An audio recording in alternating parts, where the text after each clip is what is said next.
Okay, so this was a presentation I made last year at the, the ISKCON Leadership Sangha. Эту презентацию я уже первый раз представил в прошлом году на ИСККОН Leadership Sangha, на лидерской санге в Майпуре. And one of the themes of that assembly was to think of the future.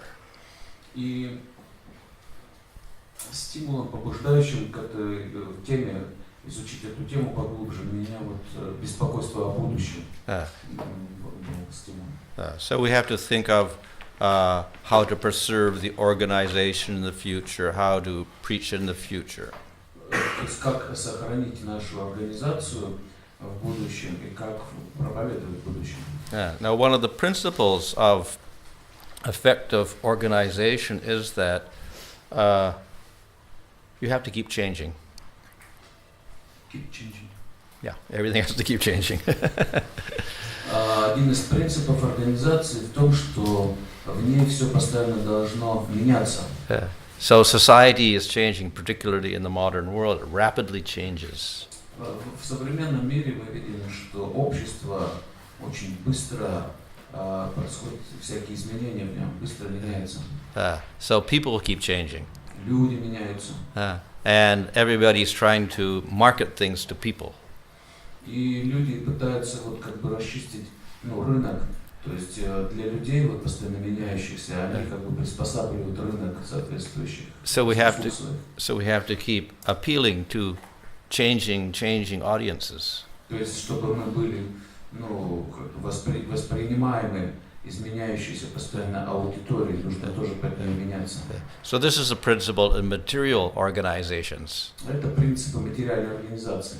Those that don't change fail. То есть в материальном отношении те организации, которые не вводят какие-то изменения, они все терпят крах. But the same principle applies to spiritual organizations. Но то же самое применимо и к духовным организациям. However, there's a little difference between the spiritual organization and the material organization. Тем не менее, есть некоторая разница между материальной организацией и духовной. Because in a spiritual organization, there's certain principles you cannot change. Поскольку в духовной организации есть некоторые принципы, которые нельзя менять. For instance, in a material organization, one year you can be advertising Coca-Cola, and the next year you can be advertising something else. It doesn't matter. Например, в материальной организации сегодня рекламирует Coca-Cola, на следующий год что-то еще, неважно. But in spiritual organizations, we do have certain philosophical principles or theological principles which are basic to our, and we cannot change. Но в духовной организации есть определенные философские, теологические моменты, принципы, которые нельзя менять по определению. And apart from theological, conservatism, we also have certain organizational principles we should not change because these were established by Prabhupada. И точно так же, помимо теологических принципов, которые нельзя менять, есть некоторые организационные моменты, установленные Прабхупадой духовные, которые также нельзя менять. So it becomes a little bit of a problem. What can we change? What can we not change? Because we want to make devotees in all generations in the future, but certain things we cannot change. Соответственно, возникает проблема, то есть мы, как нам все приспособить к тому, к тем будущим поколениям преданных, которые будут появляться, и в то же время как не менять каких-то вещей. And certain things we have to continue in the future. Некоторые вещи мы должны неизменными в будущем сохранить. For instance, Prabhupada established a BBT to print books, so we have to keep the books there somehow or other. Например, Прабхупада установил BBT, мы должны книги так или иначе продолжать выпускать. So with that in mind, I made this presentation on Diksha. И вот, держа это в уме, я разработал эту презентацию о Дикше. So many devotees become familiar with ISKCON, and then sooner or later they learn that Diksha is very important. Множество преданных знакомятся с ИСККОНом, и так или иначе, рано или поздно, они узнают о том, что Дикша в ИСККОН очень важна, посвящение. At the same time, in our strategic planning, the GBC also decided that one of the dividing factors which would disunite ISKCON would be Diksha Gurus. И в то же время вот комитет стратегического планирования при GBC, при высшем руководящем органе в ISKCON, он видит, что вот этот момент Дикша-гуру может стать разъединяющим фактором для нашего общества. The more emphasis you put on Diksha Gurus, the less unified the society becomes.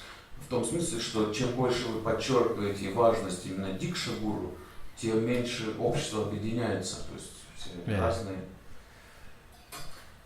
So, in other words,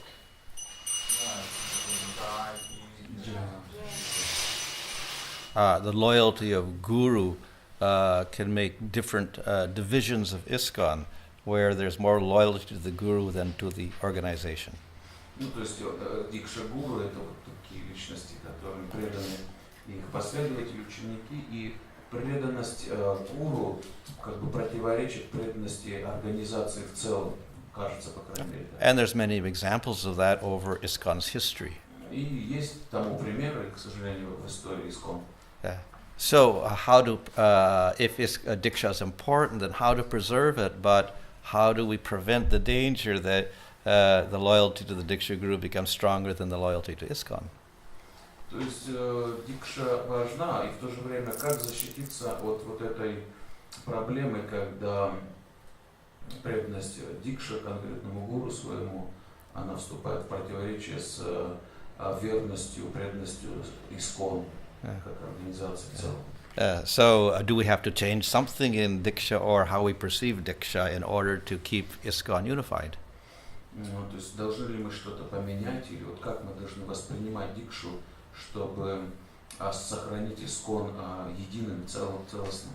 And then another question in the future, maybe people won't like Diksha, they won't be attracted to Diksha, so maybe they hear in ISKCON our goal is you take Diksha, then everyone will leave. So that's maybe future audiences or something. We don't know what's going to happen in the future, so should we keep the emphasis on Diksha or lessen it? И непонятно, как в будущем будет. Должны ли мы подчеркивать, продолжать важность гуру, важность Дикши, или уменьшать эту важность, поскольку непонятно, может быть, в будущем люди будут, им не нравится будет, что вот здесь такая важность поклонения вот именно Дикша-гуру такого выделяют, и они просто будут уходить из ISKCON, не будут присоединяться к нему. Непонятно, что будет. And present in ISKCON, we do have many questions concerning Diksha, even in the GBC.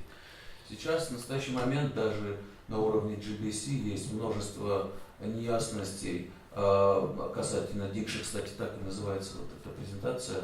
Непонятки, как бы неясности, белые пятна, можно сказать, в Дикши, в ISKCON. One is, should we have women Diksha gurus? And this has been a controversy for the last 10 years or so. Например, уже около 10 лет дебаты идут насчет того, может ли быть женщина Дикша-гуру. And it's not completely resolved. И по-прежнему нет единого мнения. Another is, can a person initiate in the presence of his living Diksha guru? Другой вопрос, это может ли человек инициировать при еще ныне живущем его Дикша-гуру? So that's not resolved either. Это тоже не решено. So those are just two things not resolved. No? Anyway, so in order to maybe try to solve this, or maybe come to a more a proper conclusion, we have to understand what is Diksha.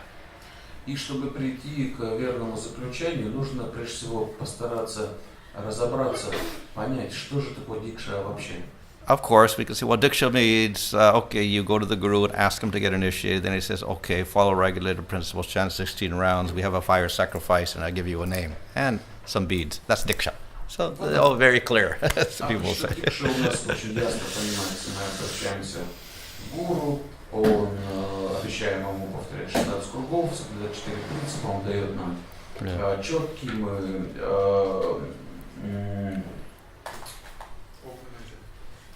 Да, проводится, да. И ягья проводится, все вот это посвящение. Имя дается. So we have certain ceremonies we do, and we call that Diksha. But is that real Diksha or not? Вот такая церемония, привычная для нас, называется дикшей. Но является ли это истинной дикшей или нет? So actually we do have even some very unclear statements about initiation or Diksha. Вот у нас есть на самом деле различные утверждения касательно инициации дикши. Это вот заголовок, разные концепции инициации, разные понимания посвящения. So Prabhupada himself has made different statements about this. Сам Прабхупада разные приводил утверждения касательно этого. So Prabhupada has explained in one conversation with an instructor of religion at Columbia University that Diksha means that you understand the Krishna philosophy and you will take it seriously and you'll preach it to others. That is Diksha.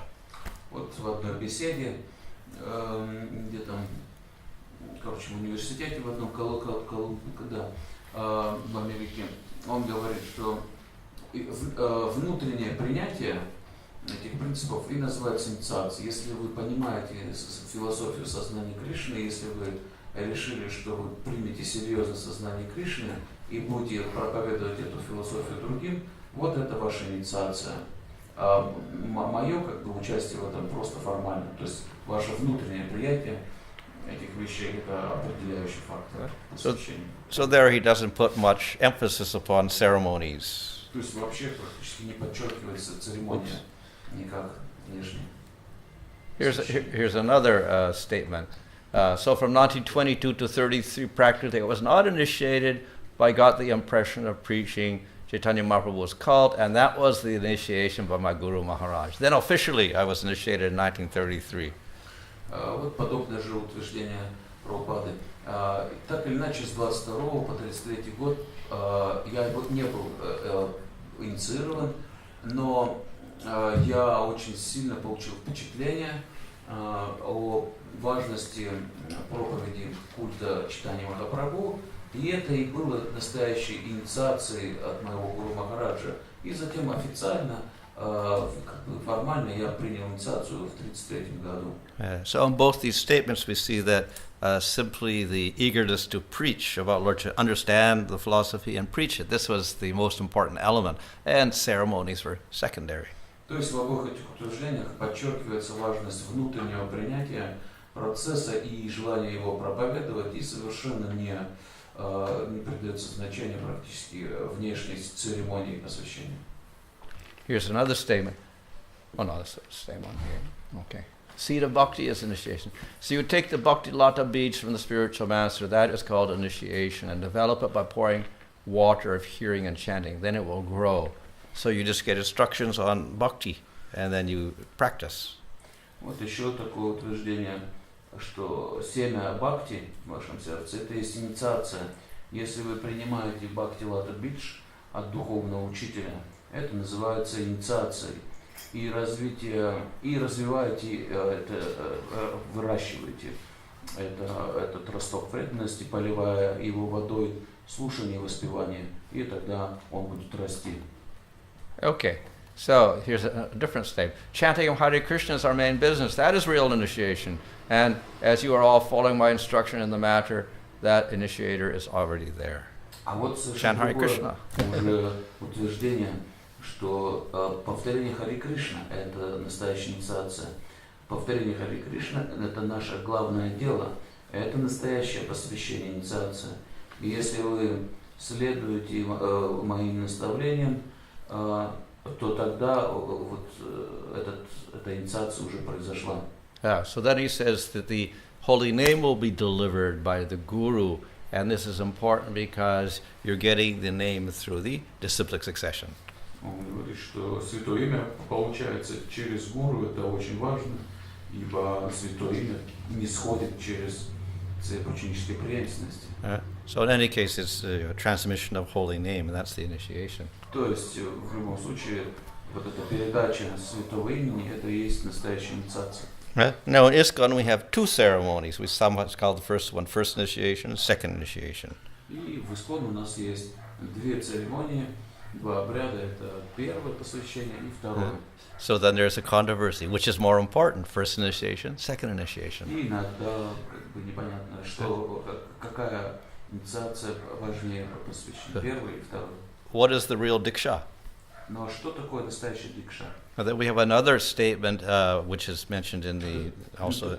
То есть, что из этих настоящая дикша, из этих двух обрядов? That says that you can only have one Diksha. Есть утверждение в шастрах, что у вас может быть только один дикша-гуру. So you can't have two Dikshas. То есть у вас не может быть двух дикш. Yeah, we have one Diksha number one, Diksha number two. Я ошибся в этом смысле. Не один дикша-гуру, а не может быть двух посвящений, двух дикш, как бы, двух церемоний дикша. То есть не так, что дикша первая, а потом вторая дикша. Нет. So we don't have one, we have two, but then which of the two is a Diksha, or which is more important? Соответственно, получается, если две инициации, то какая из них дикша была и какая важнее? Yeah. So Prabhupada in one statement says, first initiation is more important. И вот утверждение Прабхупады. Первая инициация более важна. He says, first initiation more important, you can go without second initiation. То есть первая инициация самая главная, и без второй можно обойтись. So you don't need the second at all. Вам второе посвящение вообще даже не нужно. Oops. But then another quote, second initiation is real initiation. А вот другая цитата Прабхупады. Второе посвящение — это настоящее посвящение. First initiation is preliminary. А первое посвящение, оно как бы предварительное. Just to make him prepared. Чтобы просто подготовить человека. Just like primary and secondary education. Так же, как есть начальное и уже высшее образование. So which is the initiation, first or second? Так какое посвящение настоящее? Первое или второе? It's better to have the primary education or better to have primary and secondary education? It's confusing. Достаточно начального образования или надо и начальное, и высшее образование? Or just internally accept the Guru, or just chant Hare Krishna. Или просто внутренне принять гуру, или просто повторять Харе Кришна. Вот это инициация. Without any ceremony at all. Без всяких церемоний вообще.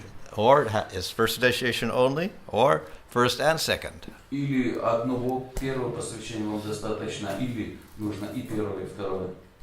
So how do we answer these questions? Как ответить на эти вопросы? We have contrary statements by Prabhupada on all of these. То есть на все это у нас есть противоречивые утверждения самого Прабхупады. Okay, so in an attempt to maybe to answer this or to explain why we have these contrary statements, we can maybe understand the scriptural definition of Diksha. И вот, чтобы попытаться с этим разобраться совсем, давайте обратимся к определению дикши из Писаний. So one of the places where Diksha is discussed is in the Bhakti Sandarbha of Jiva Goswami. Вот, например, Джива Госвами в своих бхакти сандартах дает определение инициации дикши. So there he quotes two verses, I believe, from Padma Purana. Два стиха из Падма Пураны. The first of which is quoted in Nectar of Instruction. Первый вот из них цитируется в Нектаре наставлений. So the first one defines what Diksha is. Первый определяет дикшу. According to the syllables of the word di and ksha. В соответствии с двумя слогами этого слова ди. So dis stands for divya gyanam, spiritual knowledge. Ди указывает на дивья гьянам, духовное знание. Ksha stands for kshayam or sankshayam, which means destruction. А кша указывает на санкшаям или разрушение.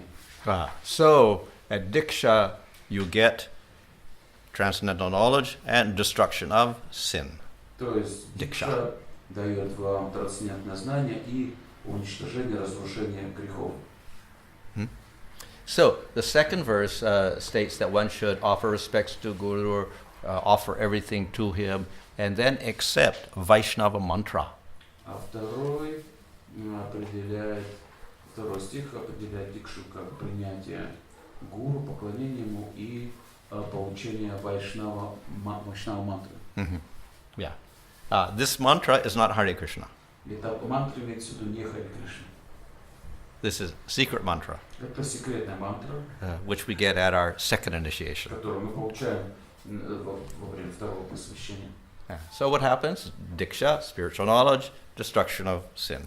Two go together. Итак, вот, дикша – это духовное знание и разрушение греха. So we commonly know that any form of bhakti destroys sins and karma, etc., etc. Мы знаем вообще, что любая форма бхакти разрушает грехи, карму и так далее. So this takes place at the Diksha ceremony. И это происходит во время церемонии дикши. Jiva Goswami gives some commentary on these verses. И Джива Госвами комментирует эти два стиха. So what is the Divya Gyanam, or that spiritual knowledge? Что такое дивья-гьян или духовное знание? Knowledge of the form of the Lord. Это знание о форме Господа. In other words, through the mantra we understand who we should worship. То есть через мантру мы понимаем, кому мы должны поклоняться. So the Guru gives us Krishna mantra, then okay, form of Krishna is God for us. Если Гуру дает нам Кришна мантру, значит для нас Богом является Кришна. If he gives us Rama mantra, then we worship Ramchandra. Если он даст нам Рама мантру, мы будем поклоняться Рамачандре. So we get knowledge of the form of the Lord and knowledge of our relationship with the Lord. Итак, мы получаем знание о форме Господа и knowledge of our relationship with the Lord. И знание о наших взаимоотношениях с Ним. Yeah. So in all cases, our relationship with the Lord is we're das, anudas, we're a servant. То есть во всех случаях мы даса, анудаса, мы слуги. Though there could also be particular rasas involved as well. Хотя и могут быть вовлечены в это разные расы. So what happens at Diksha is that is conveyed. Form of the Lord and relationship with the Lord is conveyed in the mantra.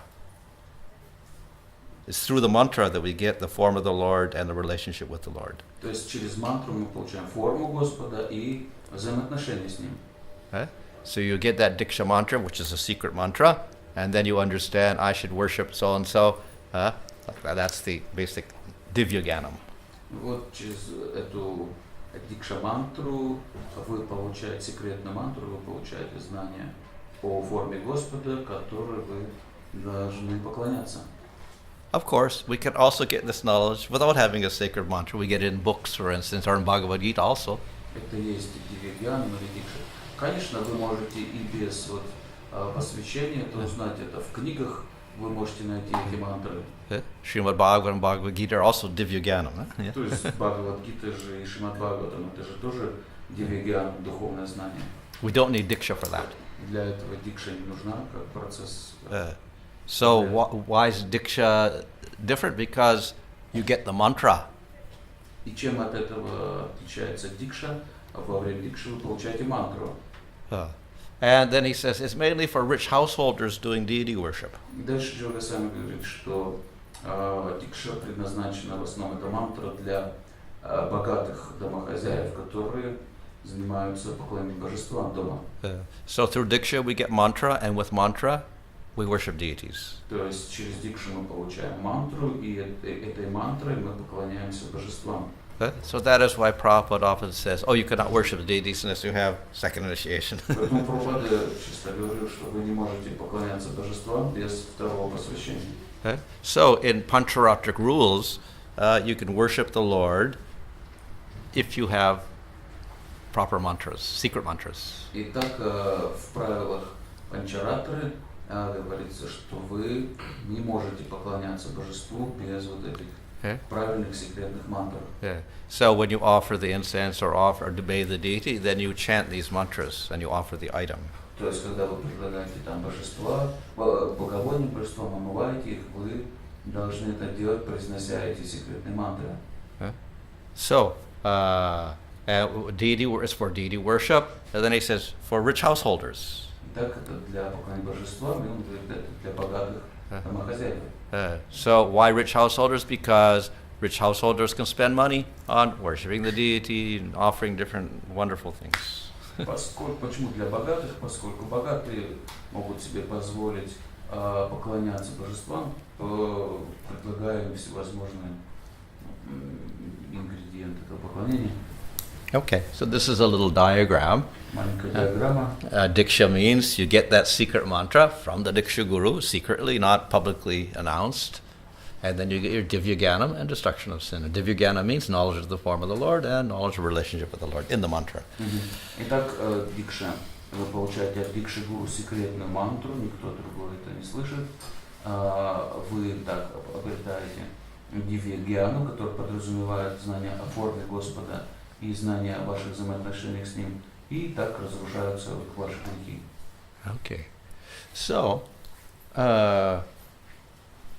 we should understand that getting this Divyaganam and destroying your sin this result comes not only from Diksha and the mantra. Но нужно понять, что вот этот результат обретения Дивьягьяном и разрушения грехов, он не только от Дикши случается. So it doesn't mean that you can't get Divyaganam and destroy sin unless you get Diksha. You could do it through other processes also. То есть вы не только через Дикшу, но через другие процессы можете обрести Дивьягьяну, духовное знание и разрушить свои грехи. Okay. Anyway, what is the cause of sin? Ignorance. И какова причина греха? Это невежество. And we remove ignorance by knowledge. А невежество мы устраняем знанием. Okay. So, we have that Divyaganam and we destroy the ignorance. So the relationship is pretty logical. Итак, очень логично мы имеем Дивьягьяном, духовное знание, оно разрушает грехи. But it is not exclusive. This destruction of sin and giving knowledge is not only from Diksha. Но еще раз, это не зависит исключительно только от Дикши, обретения духовного знания и разрушения грехов. So all types of bhakti, like Sravanam and Kirtanam, include knowledge of the Lord's form and our relationship with the Lord, and they all destroy sin. Любые формы бхакти, такие как Шраванам, Киртан, они все нам дают знания о Господе, духовное знание о Его форме, о наших взаимоотношениях с Ним, и все эти формы бхакти разрушают грехи также. So when you begin bhakti, this is happening. То есть, когда вы получаете бхакти, вот это происходит. So as stated in Chaitanya Charitamrita, the devotional service is kleshagni, even for beginners. That's destruction of suffering. This means it reduces in all of us all kinds of suffering, even in the beginning of bhakti. Учитель Чайтанья утверждает, что преданное служение – это клеш огни, то есть оно разрушает страдания даже у новичков. Это означает, что оно преданное служение уменьшает или вообще уничтожает все виды страданий. Or the blazing fire of Krishna consciousness is so strong that the snakes of ignorance are immediately killed. This is some nectar of devotion. Или как преданности говорит, что пылающий огонь сознания Кришны настолько силен, что змеи невежества немедленно погибают в нем, сгорают. This is another one. We don't have to get into it, but the holy name is Divyaganam. И вот другое утверждение, что из Шримад Бхагаватам, что святое имя – это высшее Дивьягьяна, духовное знание. We don't need initiation to chant the holy name. We give this to people on the street even. И для воспевания святого имени инициация вообще не нужна. Мы же даже на улице распространяем людям святое имя. Yeah, a person who chants the holy name of Krishna once can counteract the resultant actions of more sinful activities than he's able to perform. И так преданности говорит, что человек, который повторил святое имя Кришны даже единожды, может противодействовать результатам стольких грехов, сможет разрушить столько грехов, сколько он даже не может совершить. And even if we chant accidentally, we get very great effects. И даже если мы случайно повторим нам Абхаса, мы получаем очень великий эффект. So Haridas Thakur says, if one offensively utters the holy name even imperfectly, one can be freed of all results of sinful life. И нам Ачарья Хридас Такур говорит, если человек безоскорбительно произнесет святое имя, даже несовершенно, Он может освободиться от всех последствий своей греховной жизни. Even a faint light from the holy name of the Lord can eradicate all reactions of sinful life. Faint light means namabhas. То есть даже такой слабый очень свет, намабхас, святого имени Господа может противодействовать реакциям всех грехов. And all this can be done without initiation. Все это можно осуществить без инициации. Now, of course, we chant with devotion, we get much more result. Конечно же, если мы повторяем с преданностью, мы получаем гораздо больше результата. Okay, so we chant, irregularly or inattentively. That's called namabhas. Итак, если намабхас означает, мы повторяем нерегулярно, не очень внимательно, без знания, Okay, so случайно. If we do that, namabhas, then, and without knowledge, etc., we get some effect. И это дает такое повторение, какой-то эффект тоже.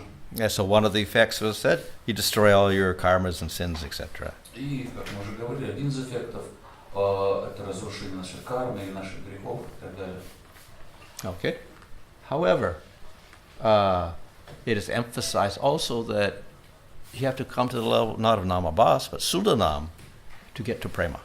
Но также подчеркивается то, что вы должны стремиться повторять шутханам, чистое святое имя, чтобы получить прему. So how do we get sudanam? А как мы получаем шутханам, чистое имя? So we have to get teachings from somebody. Мы должны этому у кого-то обучиться. So some shiksha guru has to be there. Должен быть какой-то шикша-гуру в этом вопросе. Then we come to sudanam, pure chanting. Чтобы мы могли выйти на уровень шутханам, чистого воспевания. And through that, then we get our divyaganam and we get destruction of sin and we can go to prema. И тогда мы тоже получим духовное знание, разрушим свои грехи и получим прему. But to chant the holy name purely does not mean that we have to get Diksha Guru. Но чтобы чисто воспевать святое имя, опять не видно никакой необходимости обращаться к Дикша-гуру. Chanting the holy name is the Yuga Dharma. It's open to everybody. It doesn't require Diksha. То есть воспевание святого имени это юга-дharma, но никак не зависит от Дикши, все должны им заниматься. But if we want prema, we have to get sudanam. И чтобы получить прему, любой Богу нужен шутханам, чистый. And to get that, then we need some teachings from Shiksha, Guru, etc. И для этого нам нужно шикша, наставление, не Дикша. So, in the Gaudiya Sampradaya, the main process is chanting Hare Krishna. Итак, в Гаудия Сампрадай главным процессом является воспевание Харе Кришны. That does not require Diksha. И это не требует Дикши. But to chant purely, we require Shiksha. Но чтобы чисто воспевать, необходимо шикша, наставление. So our main sadhana is not chanting the Diksha mantras. Поэтому нашей главной садханой духовной практикой не является повторение Дикша мантры. Rather, those Diksha mantras are usually used only for deity worship. Скорее, Дикша мантры используются только для поклонения божествам. So therefore, the emphasis is upon chanting the holy name, not on deity worship. Поэтому акцент ставится на воспевание святого имени, но не на поклонение божествам. So, though this is so, somehow or other, there seems to be a great emphasis upon the Diksha. Though our main process is chanting Hare Krishna without Diksha, somehow we're still emphasizing the Diksha. Yeah, well, and in Gaudiya Math also. Yeah. Но так или иначе, почему-то происходит так и в ИСККОН, и в Гаудия Мат, хотя самый главный процесс, как мы видим, это воспевание святого имени, так или иначе очень подчеркивается роль Дикши, гуру и самого процесса Дикши. So, whereas Lord Chaitanya, he was simply emphasizing everybody chant, and they were doing congregational chanting together. That's the Yuga Dharma. Хотя сам Господь Чайтанья, мы видим, он в основном подчеркивал воспевайте, все воспевайте, это Юга Дharma, обязанность в эту эпоху. So he never preaches everybody has to get initiated. So though we do have deity worship, it is considered always to be secondary to the chanting of the holy name. Хотя у нас есть поклонение божествам, оно считается вторичным, подчиненным по отношению к воспеванию святого имени. So then another point is that even in Chaitanya Charitamrita there is emphasized that the results of the name are independent of Diksha. И в Чайтанья Чаритамрите говорится, что результаты воспевания не зависят от дикши. So here from Chaitanya Charitamrita it is said that without initiation, preliminary purification, or taking sannyas, with all of that, you get perfection simply by chanting the Lord's name. Вот цитата из Чайтанья Чаритамриты. Лучше из браманов даже без инициации, предварительного очищения или принятия саньясы, человек может достичь совершенства в преданном служении, просто воспевая святое имя Господа. In another place he says, you can complete all 9 processes of devotional service simply by chanting the holy name. И другая цитата, просто воспевая святое имя, просто воспевая святое имя Господа, даже один раз человек может освободиться от всех реакций своей греховной жизни. Если человек может как бы достичь цели всех 9 видов преданного служения, просто воспевая святое имя. Here's another statement. One does not have to undergo initiation or execute the activities required before initiation. One simply has to vibrate the holy names with his lips. Thus, even a man of the lowest class can be delivered. И вот цитата. Человек не должен проходить, не должен получать инициацию или совершать деятельность, предваряющую эту инициацию посвящения. Человек просто должен произносить святое имя Господа своими губами. Так даже человек низшего класса, чандала, может быть освобожден. So then we'll ask, why do we need Diksha? Тогда вопрос возникает, зачем вообще тогда дикша нужна? And why so much emphasis on Diksha? Почему я так подчеркиваю? Мы просто можем Everybody simply chant Hare Krishna, get some teaching. Харе Кришна и все, достичь совершенства. Anybody have an answer? Кто-то может ответить на этот вопрос? Зачем дикша нужна? I guess because when you accept, like in a relationship with a guru, like you become more firm, you promise that you will do that. It's like a personal relationship. Yeah. And also because maybe sometimes you have a doubt, you can ask. But would that be only Diksha? You could have Shiksha and do the same thing. Also, yes. Yeah, so that why do we emphasize Shiksha Gurus instead of Diksha Gurus?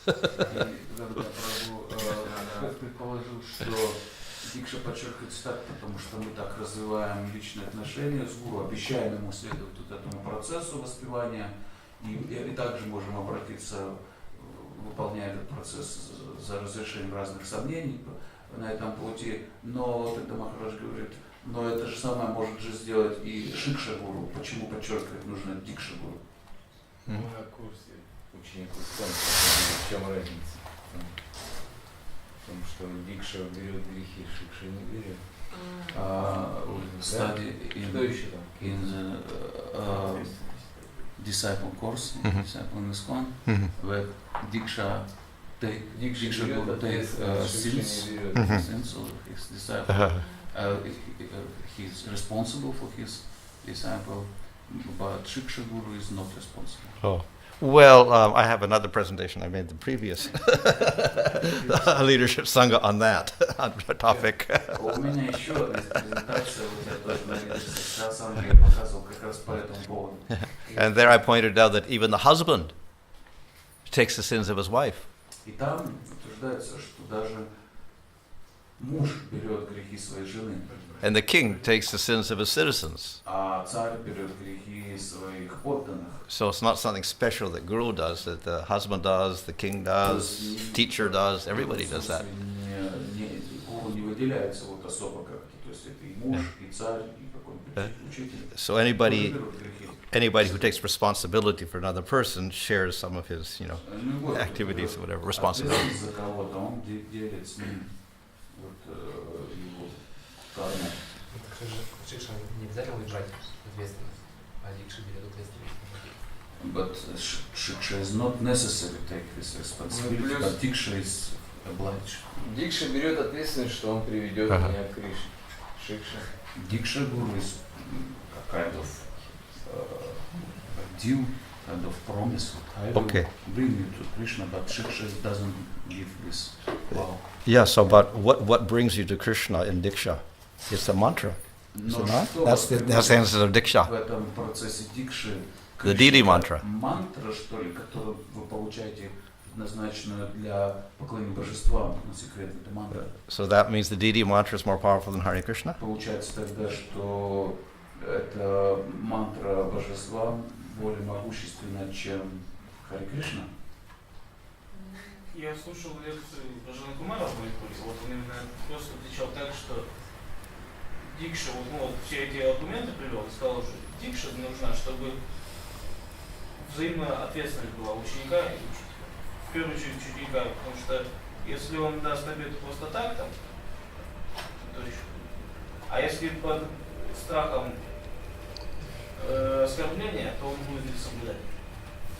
I heard Bhanu Kumar's lectures about this, Yes. and he answered this question that when you got an initiation, Diksha, when are you obliged to follow you as disciple under the fear of committing offense, but in the case of Shiksha Guru, you are not so necessary should do it because there is no official.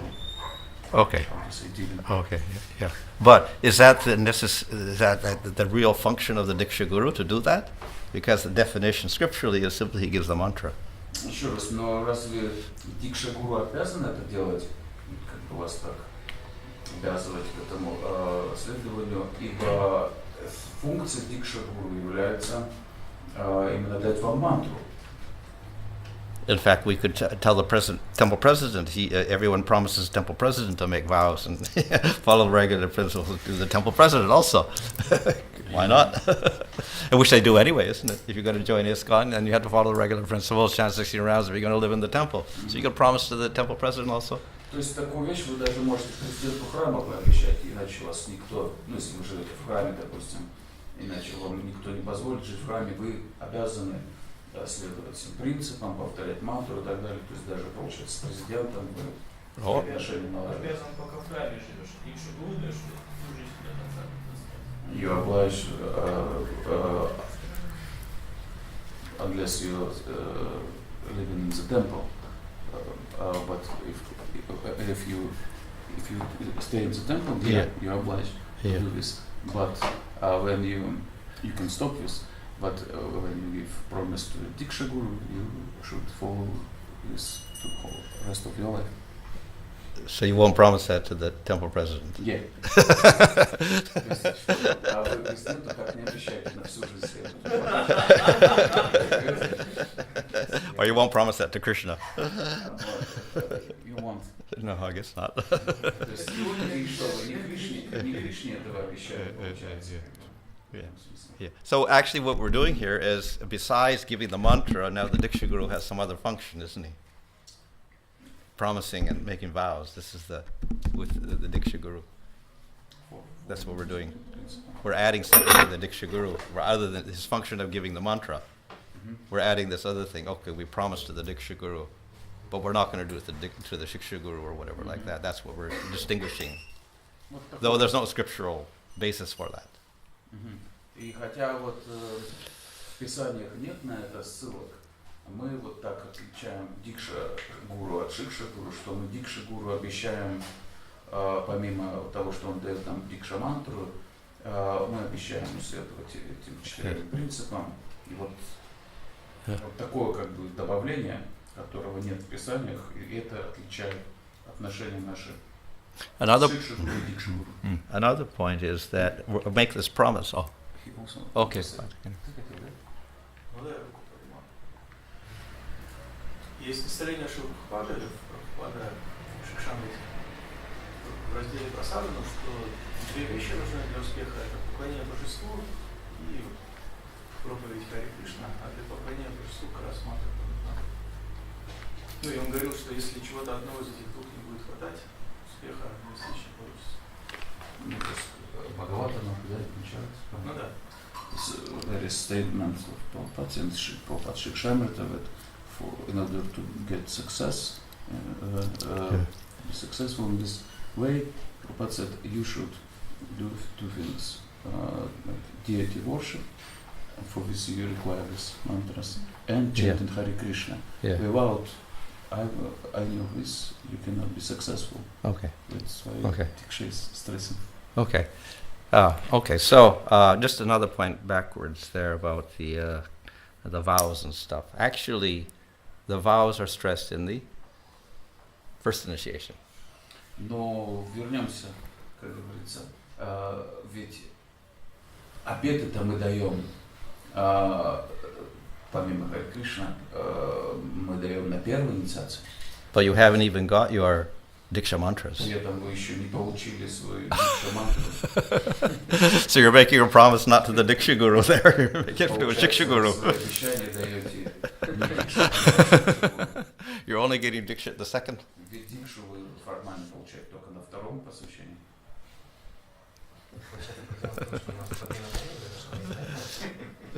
So problem is that we cannot have a clear definition. Yeah, it's a little bit confusing, isn't it? Where's the Diksha, in the first or the second? And if it's in the second, then you're making the promise in the first. Непонятно, короче. То есть вы обещаете на первом посвящении, вот, хотя по идее должны Дикша гуру это делать. Yeah. Anyway, his answer was more or less correct, and what the answer I am giving is something like that. Но так иначе его ответ ближе всего к истине. Я тоже хочу вот в таком духе сейчас это осветить. So we basically have two processes in our sampradaya. Now, chanting the holy name, which we call Bhagavat Dharma. То есть в нашей сампрадай есть два процесса. Это воспевание святого имени. And then we have something else called Diksha, and through that we do Pancharatric worship, that's called Pancharatrika Marga. Который является Бхагавата Маргом. И есть поклонение божествам, для которого необходимо Дикша мантры. И это называется Pancharatrika Marga. Okay? So we get the Diksha, so we get the mantra, so we can do Archana. То есть мы получаем Дикшу, получаем мантры, и тогда можем заниматься поклонением божествам. And we chant the holy name to get our perfection. This is the main item. И при этом самым главным ингредиентом является в духовной жизни повторение святого имени. But we don't need Diksha for that. Но для этого Дикша не нужна. So of the two, chanting the holy name is emphasized. Из этих двух более важно воспевание святого имени. Simply doing the deity worship is insufficient. We also have to chant the holy name. Мы знаем, что просто поклонение божествам недостаточно. Мы должны воспевать святое имя прежде всего. However, we could just chant the holy name without Diksha and doing deity worship. И воспевать святое имя мы можем, не поклоняясь божествам, не получив Дикшу. Holy name gives all perfection, as was stated in Chaitanya Charitamrita. Ибо святое имя, как утверждает ч.1, дает все совершенство. So we have these Pancharatrika Marga or Archana Marga, and we have the Bhagavata Marga, and usually we do them together, but there is an emphasis upon the Bhagavata Marga. Итак, есть вот два этих пути, Панчаратра Марг или Арчана Марг, и состоящий из Дикши, мантры, Арчин, и Бхагавата Марг, Шикша, Нама, Киртан, и при этом более важным считается Бхагавата Марг. So in another place, it is explained in Chaitanya Charitamrita, the worship of the deity in the temple is essential to reduce one's restlessness due to contaminations of conditional life. Вот такое утверждение Chaitanya Charitamrita, поклонение божеству в храме очень важно для того, чтобы уменьшить беспокойство в уме, беспокойство человека, вызванное осквернением его обусловленного существования. Nevertheless, the main process of destroying sin and karma, etc., is Harinam. И тем не менее мы знаем, что главным процессом, разрушающим наши грехи, это воспевание святого имени. Usually we don't just chant Hare Krishna. We have 5 main processes that we kind of merge together.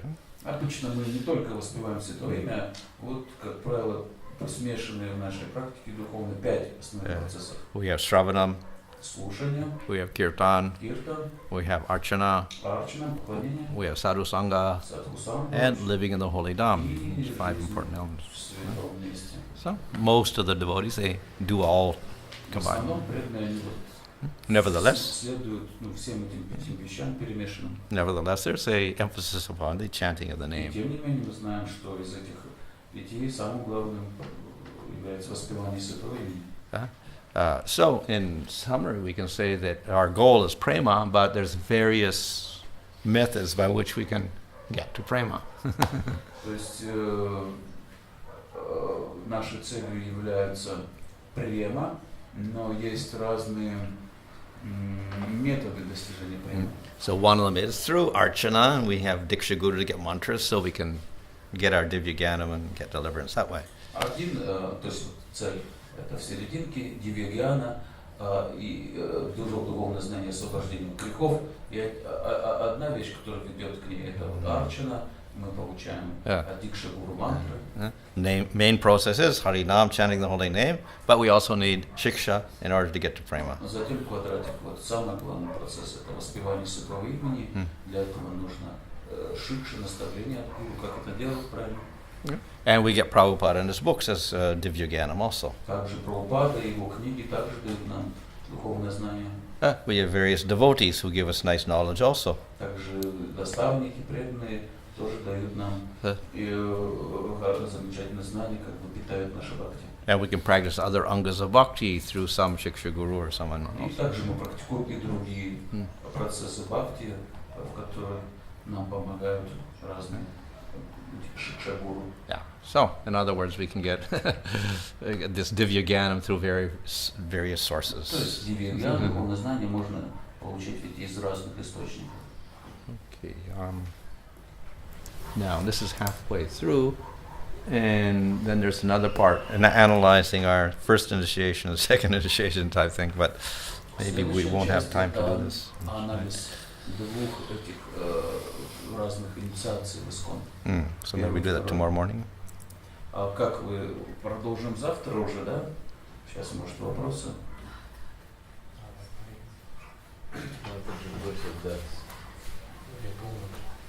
Yeah, it's better to continue tomorrow. Tomorrow. Okay. Утром или вечером? Okay.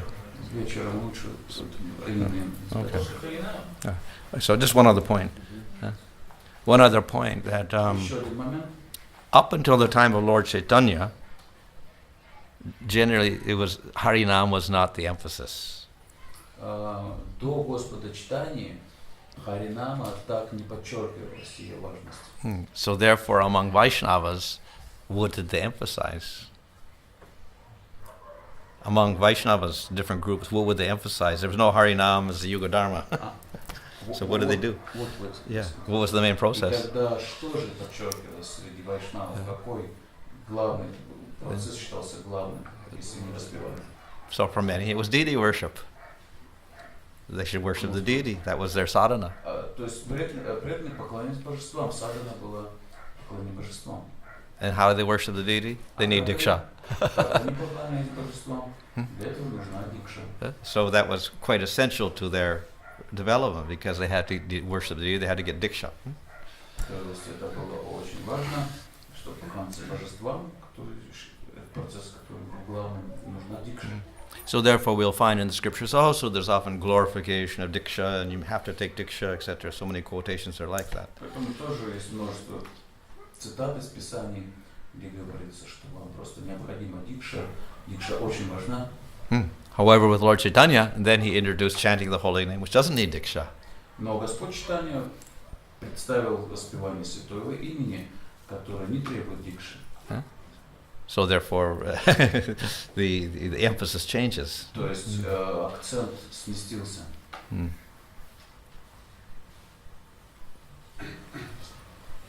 Вопрос. Просто также еще объяснял, что дикша нужна это как включение в семью. Что объяснял? Ну, то есть, образно объяснение дикши, это то, что, ну, например, духовный учитель, как бы у нас включает цепочку, да, учителей, связи с Богом, образуется, да, включение в семью Господа читания. one of the explanation of Diksha that you become included in the spiritual family, become officially members of Krishna's family. Yeah. That's true in the sense of Pancharatric. Да, это правда для вот этого пути Панчаратры. So by getting those deity mantras, you become, let's say, pancharatrically initiated. So you're in that group of people who can worship deities. То есть вы получили посвящение, авторитетное Панчаратрику, и вы как бы включены вот в эту группу людей, занимающихся поклонением божествам. And if we're going to trace our sampradaya through Diksha, then yes, then I'm in the sampradaya because I got Diksha. Then you can say that. Если сампрадаю, как бы проследить ее туда, чтобы быть в сампрадае, вот, то нужна дикша. So therefore, even among not just ISKCON, but other Gaudiya groups, lines from Advaita or Gadadhar or Nityananda, whatever, they also emphasize Diksha, and that you should take Diksha, and then you're part of this group, and you're in a parampara. То есть, чтобы считаться принадлежащим группе вайшнав, к парампаре, в других гаудия-вайшнавских линиях, таких как вот линия Адвайты, Гададхары или Нитянанды, там нужно получить дикшу, чтобы присоединиться к этой семье. But then we see that Bhaktisiddhanta did something very extraordinary, and he didn't trace a Diksha line at all. He traced a Shiksha line. Но потом мы видим, что Бхактисиддханта Сарасвати сделал нечто выдающееся, он необычное. Он стал подчеркивать момент шикши, а не дикши. This is quite a bold move because other people all these other groups criticize it. This is bogus. We don't accept this. Все остальные группы стали критиковать его смелый поступок. But he didn't want to identify a Diksha line. We could do that. We could trace everyone through Diksha, but he didn't want to do that. Но Бхактисиддханта Сарасвати не хотел именно, чтобы отождествление наше с вайшнавами было только через дикшу. So he может быть, но он не хотел только это подчеркивать. He emphasized a Shiksha line instead. Он скорее подчеркивал линию шикши, наставлений. So maybe now we're identifying with Diksha lines, but actually we go back and it's all Shiksha line in our Sampradaya. То есть сейчас, если мы, допустим, будем на дикшу делать акцент, но мы противоречим, получается, сами себе, потому что у нас, и выше разобраться, у нас подчеркивается шикша. If we want to identify ourselves through a Diksha line, we're going to get a problem because we go back to Gorkishore, and after that, then the Diksha line disappears. То есть это будет проблема, если мы захотим только по линии дикши идти, поскольку сразу же там Горкишор, Дас Бабаджи, уже всякое прерывается дикша, там только шикша. Господь Кришна, он был юга-аватарой, показал, как храмом поклонением заниматься, храмом поклоняться. А Господь Чайтанья тоже юга-аватар, и он показал, как надо поставить свои меты юга-храма.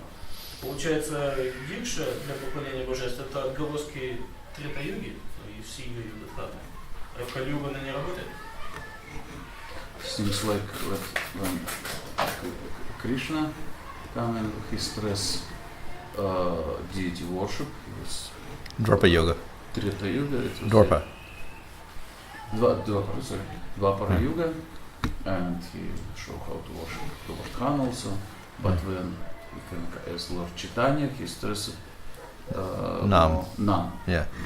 So it means this Diksha process, deity worship, it's kind of remnants of Dwapara Yuga. Yeah, but Pancharatra Puja was, there's a different type of deity worship then. I think it's a Vaikanas, they call it. So it was more formal and Vaikanas worship, deity worship. So it said that Pancharatra is for the people of Kali Yuga. So that it got a little bit of a change in the Pancharatra. Even Vaikanas, it's for Dwapara Yuga. Yeah. Но есть также разные виды поклонения божествам. Вот Вайканас — это как раз было поклонение Двапара Югу, так называемое. И есть Панчаратра Арчана. Это как раз предназначенное поклонение божествам для калиюшников.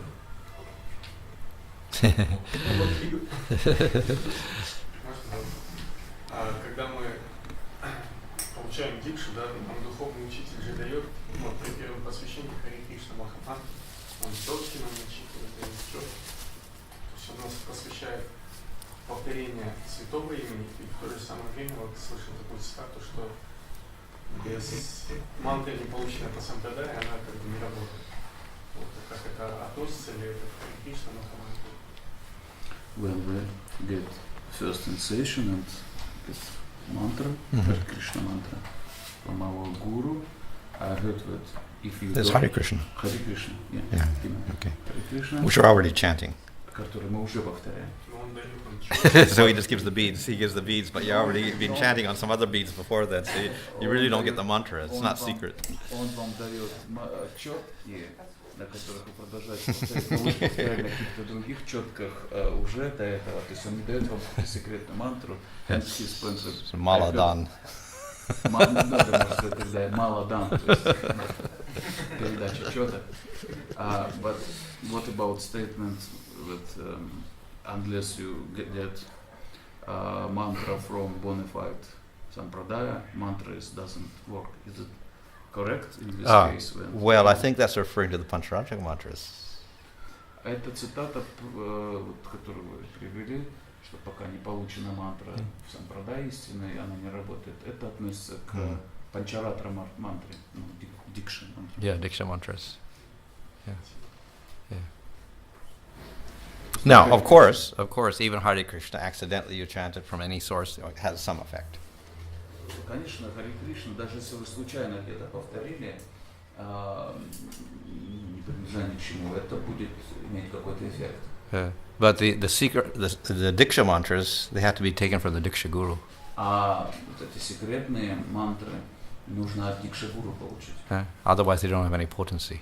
Иначе они не будут иметь силы. So we see that Ajamil or anything, they accidentally chant, it destroys their karma. So some power is there without Diksha, anything. Например, Джамила повторил фактически случайно святое имя, и без всякой мантры Дикши он разрушил все свои грехи.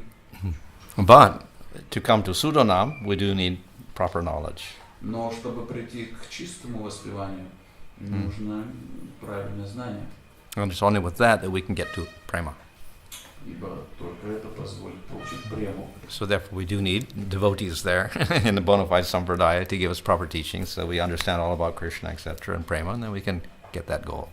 То есть нам нужно принадлежать, как бы общаться, по крайней мере, с преданными, принадлежащими к истинной сампрадае, которые объяснят нам все касательно процесса воспевания, чтобы мы могли воспеть чисто и получить прему.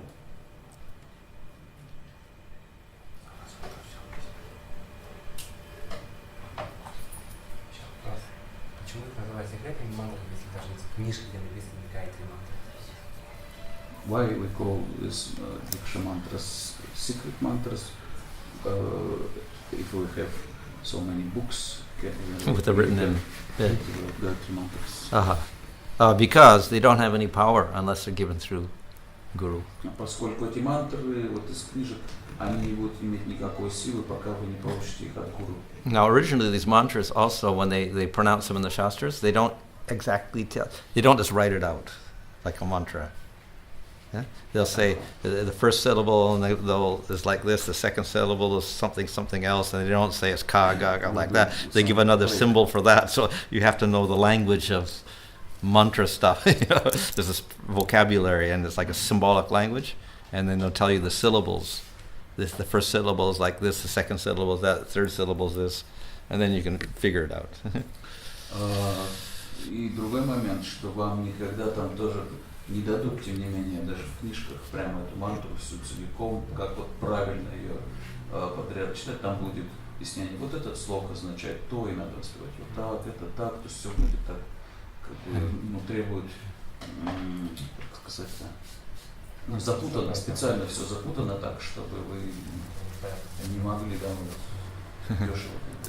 For instance, they call Swaha, that is the wife of fire. Например, вам объясняют, Сваха – это жена Бога огня. То есть вам дадут разные объяснения, и вы запутаетесь, вы сами не поймете, вот, не соберете как бы все из Писания и сами самостоятельно. все, чтобы это действительно было авторитетное, полное понимание, которое дает Дикша Гуру. То есть, если Дикша Гуру не объяснил, все слова, да, в смысле не вложил, то на самом деле это и не было Дикши. So unless Diksha Guru gave you his mantras, good mantras, and explain everything, this is not the Diksha process. Yeah. You mean Guru should explain everything during this process? Hopefully, the meaning of the mantras. Ну, то есть, да, нам предполагается, что Дикша Гуру во время посвящения этого Дикши, он дает значение этих мантр. However, what has happened in ISKCON, and maybe Gaudiya Math also, is that though we do the second initiation, give the mantras, etc., our main interest is chanting Hare Krishna. So we put all our emphasis on that, and we don't, really get into the meditating on the meaning of our mantras or anything. И тем не менее мы видим в ИСККОНе, скорее всего, в Гаудия Матхе, нет такого прям супер, когда мы второе посвящение получаем, эти мантры, что там прям погружаемся в изучение их значений и все такое. Мы скорее продолжаем подчеркивать важность воспевания Харе Кришны. Previous to Lord Chaitanya, then they weren't chanting Hare Krishna, so their main thing was meditation on the mantra and the meaning and using it for deity worship. So they put more emphasis upon the meaning of the mantra, etc. Вот такой акцент, такое подчеркивание важности дикши мантры, важности их понимания, все такое, это было до Господа читания, когда это был главный процесс. Люди поклонялись божествам, произнося эти мантры, глубоко понимая, что они значат.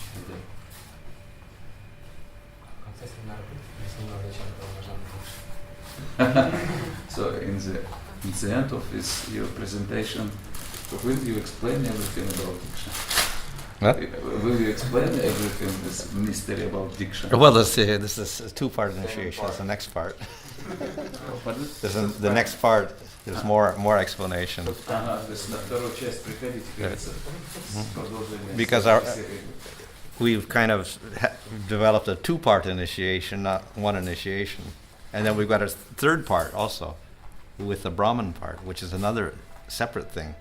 So we got three elements now. И поскольку вот есть два разбита обряда наше посвящение, и также еще есть третий момент, это то, что мы называем браманической инициацией, и это уже как к этому клеится, это тоже все будет объяснено. So we got Harinam, we got deity mantras, and we get Vedic mantra. So we're getting three initiations. not even two, three. Vedic mantra. It's our Vedic mantra. That's why you become a Brahminical initiation. It's because of the Vedic mantra. It's in the Gayatri mantras. Yeah, that's actually a separate ceremony completely, but it's tacked into ours. So that's another, the Vedic initiation. You mean Vedic mantras included in our 7 Gayatri mantras? Yeah, the first one. So that's a separate thing actually. Another initiation is Upanayanam. That's getting your thread and all this. Diksha only mean first mantras. Well, that's the Vedic Diksha. This is Vedic Diksha. And the others are Pancharatric Diksha. Pancharatric. So it's completely separate. This is Vaishnava. Vaishnava Diksha. Yeah. So separate Diksha. У нас вот такой как бы смесь такая, первое посвящение Харинама, а второе нам дают вот эти мантры, секретные мантры, вот это Дикша мантры считается первое, Брахма Гайатри мантра, а остальные 6 в этих 7 мантрах, которые мы получаем во время второго посвящения, это уже вайшнавские мантры, Панчаратрика мантры, это уже то, что делает нас браманами.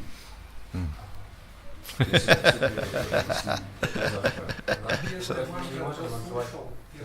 мы своего духовного учителя, Дикша, не можно называть Дикша Гуру, да? Получается, кто-то мне дал освящение, по сути, он не является Дикша Гуру, да? Это я больше первой инициации. So it means was a guru who gave me first initiation, he is not my Diksha Guru. Not completely. Because he hasn't given you the Diksha mantras.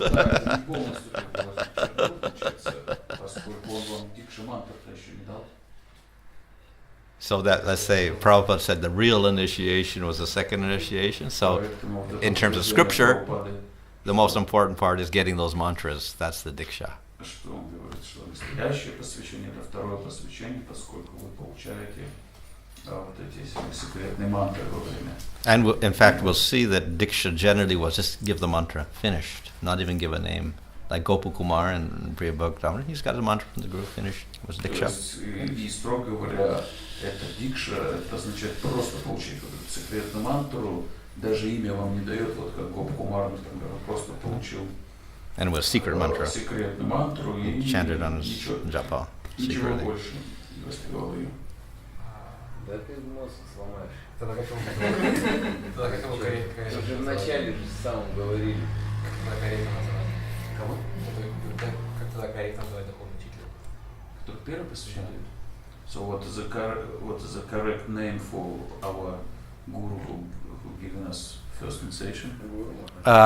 Well, in like Gaudiya Math, where it came from, this two-part ceremony, they don't call it initiation at all.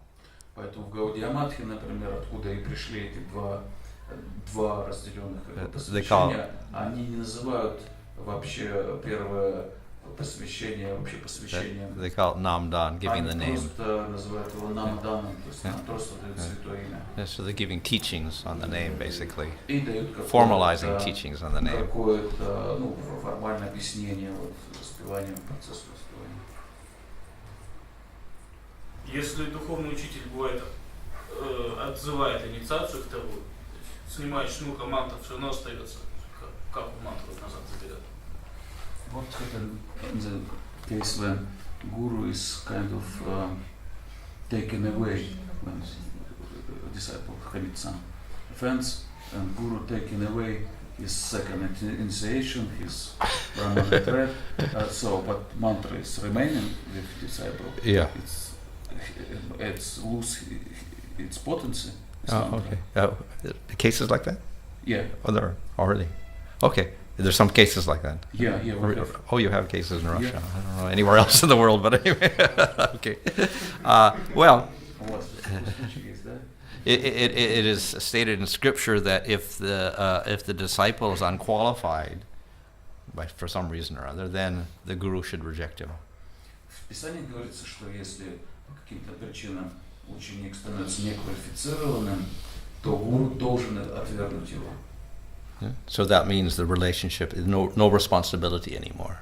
То есть это означает, что больше ответственность гуру за него не несет. If he keeps the relationship, then the guru gets pulled down by the disciple. То есть если он будет сохранять с ним отношения, то этот ученик как бы будет стягивать гуру в свою уровень. And the other way is if the guru becomes unqualified, then he gets pulled down. The disciple gets pulled down to the guru's level. То же самое, если гуру становится неквалифицированным, и если отношения продолжаются, то тогда гуру стягивает ученика на свой уровень. Yeah. So if the guru rejects the disciple, then all of his mantras become useless at that point. И вот если гуру отвергает ученика, то действительно в этот момент мантры становятся бесполезными. Yeah. I think the rule for why he would be rejected would be that he's committed so many aparads, and if you commit aparads anyway, everything becomes, Ибо, принцип понятен, что если кого-то отвергают, это значит, что столько аппарат совершил, что в любом случае его воспевание, оно уже такое оскорбительное, бесполезное в любом случае. He wouldn't want to chant the mantras or be associated with the sampradaya anymore. Ибо он с сампрадайей-то уже, получается, не общается, и поэтому в сампрадае мантра не работает. Короче, это как требуете чек, не отходя от кассы, надо требовать объяснений мантры после второй инициации. Что не было потом. Да это не надо. Чисто аналогия. Joking analogy. В интернете есть песни с секретными мантрами, и некоторые люди, я вот знаю человека, они находят слова этих песен на санскрите, и подпевают. Является ли это чем-то безобидным или какие-то реакции нехорошие? So we got these mantras from internet and chanted together. This is something, how to say? Which mantras are those? Gayatri mantras. Oh, of who? Diksha Oh, the Diksha mantras, without initiation. Without initiation. I'm chanting with Обиды,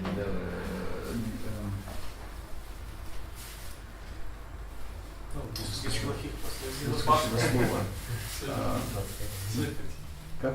Безопасно. Нет, другой значит. Безобидный. Безобидный. Very simple word, I forgot. Harmless. Как? Harmless. Че? Harmless.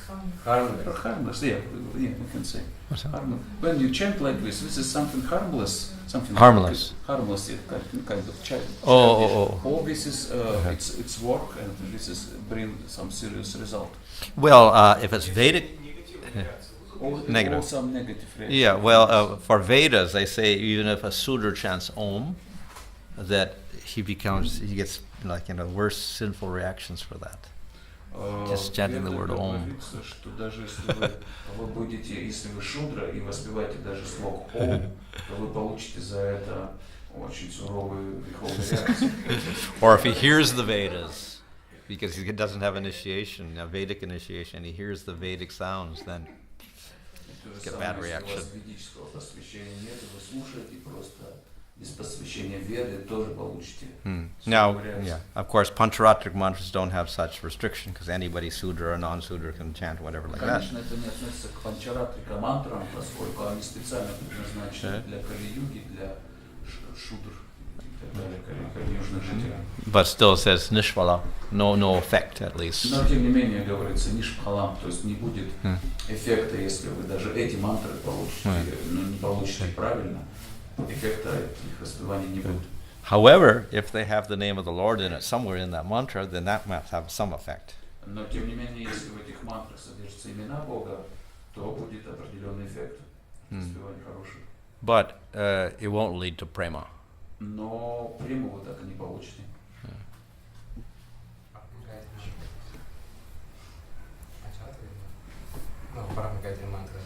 Well, we have two types of Gayatris. We have Pancharatric Gayatris and we have Vedic Gayatri. То есть first Brahma Gayatri is Vedic, Vedic Gayatri and rest is Pancharatric. То есть вот в этих наших 7 мантрах, которые нам дают во время второго посвящения, первая это ведическая мантра, и вторая, остальные 6 это Панчаратрика мантра.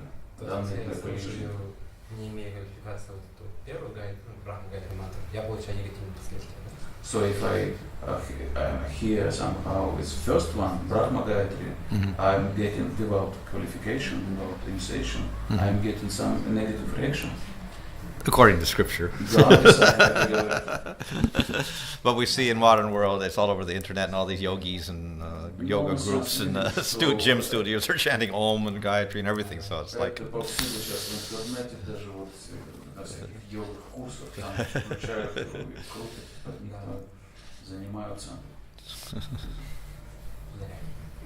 Вот то, что мы услышали, это означает, что для нас важнее изучать, как повторять святое имя чисто, нежели проходить там бхакти-шастры, чтобы получить инициацию. То есть важнее воспевание святого имени.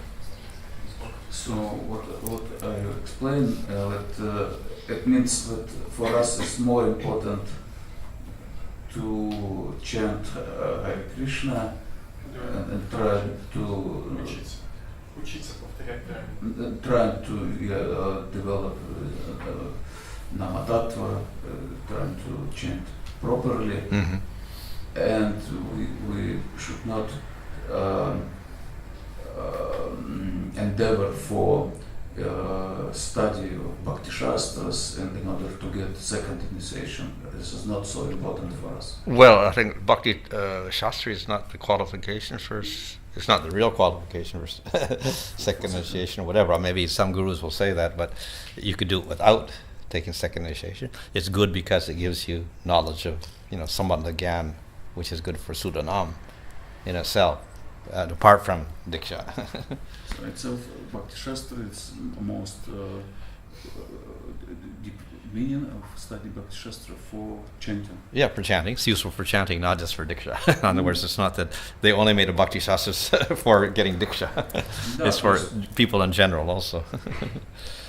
То есть и Бхакти-шастры могут изучать и те, кто и не стремятся к инициации, И наоборот, бхакти-шастры как раз предназначены, их истинный смысл не в том, чтобы получить второе посвящение, хотя кто-то даже из гуру может так говорить, подчеркивать, что, мол, без бхакти-шастр не получишь второе посвящение. А истинный смысл изучения бхакти-шастр в том, чтобы о воспевании изучать науку намататвы.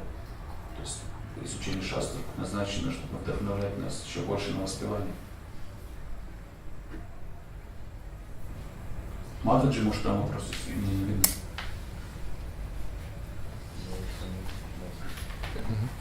А мне по теме можно? So it's possible questions out of theme? Out of theme, I suppose, you want to. It's not yours. Ну да. Ну вот я просто увидел изображение Господа читания, вспомнил этот вопрос, который уже задавал, ответ не получил. Что говорится, что Господь читания был просто на 2 метра. Ни одного бенгальца такого не видел. Бенгальцы, как правило, очень маленького роста. И рядом, допустим, его спутники, они тоже не похожи, что они там какого-то маленького роста, что он сильно выделялся среди них. Как это понимать? Не похоже, что он сильно выделялся. Да. То есть, что они все бенгальцы, но... Да, они все бенгальцы, или они такие необычные бенгальцы, или необычные. Но тогда они не 2-метровые. Панчататва, вся это все они в натуральный рост и цвет. Они были такими. Но реально бенгальцев почему сейчас нет таких? So when he saw his Lord Chaitanya pictures in your presentation, I remember my old question, we can say, that Lord Chaitanya, we know, was tall, about 2 meters tall, and but I doesn't see any Bengali people like this, very small, and all his associates, all Panchatattva, were also looks like very tall, and they are also Bengali people usually. So it means what it means. Well, they had spiritual bodies, not material bodies, not by genetic, Bengali genetics.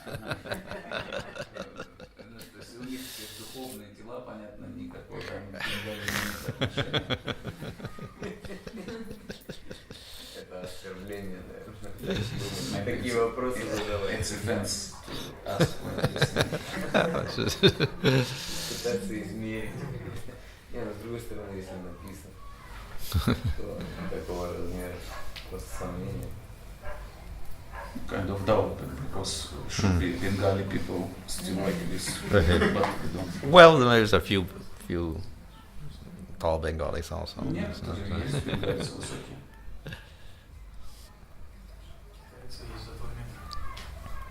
Also Chinese people, there is. There's a few tall, yeah, there's some basketball players that's tall. One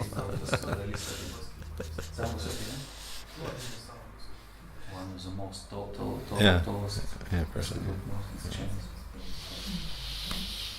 Okay, fine. Hare Krishna. Jai Bhanu Vaishnava Vrinda ki Jai.